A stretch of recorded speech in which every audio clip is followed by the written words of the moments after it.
মেয়েদের সালাতে টাকনু ঢেকে রাখা কি জরুরি? কাপড় ঠিক করতে বা রুকু দিতে গিয়ে যদি টাকনু মাঝে মাঝে বের হয়ে যায় তাহলে কি সালাত ভেঙে যাবে? প্রিয় বোনেরা, আমরা যারা সালাত আদায় করি মেয়েদের এই মাসালাটি জেনে রাখা উচিত যে মেয়েদের টাকনু সালাতের সতরের অন্তর্ভুক্ত। অতএব কোনো মেয়েকে তার সালাতের মধ্যে টাকনু সহ পা ঢেকে রাখতে হবে, এটাই হচ্ছে শরীয়ত।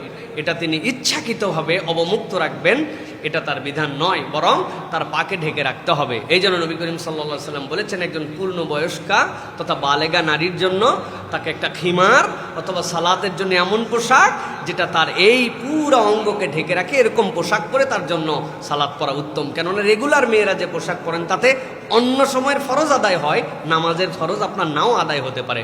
এই জন্য ঢিলে ঢালা পায়জামা পরা, ঢিলু নিচ পর্যন্ত এরকম আপনার পোশাক পরা, সালোয়ার পরা যেটাতে পা ঢেকে থাকবে, এরকম আপনার পোশাক পরতে হবে। তবে একটা জিনিস মনে রাখতে হবে, ফুকাহে কেরামের মতামত হচ্ছে আমাদের পায়ের যে মেয়েদের পায়ের টাকনু সহ এই পায়ের যে নলা, এই পুরাটা এক অঙ্গের অন্তর্ভুক্ত। এইটার বেনিফিট কি?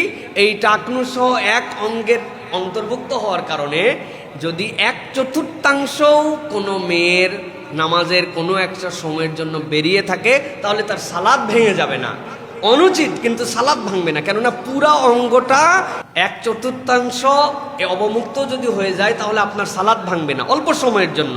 এটা একদম লং 3 তাসবিহ পার হয়ে গেছে এরকম না।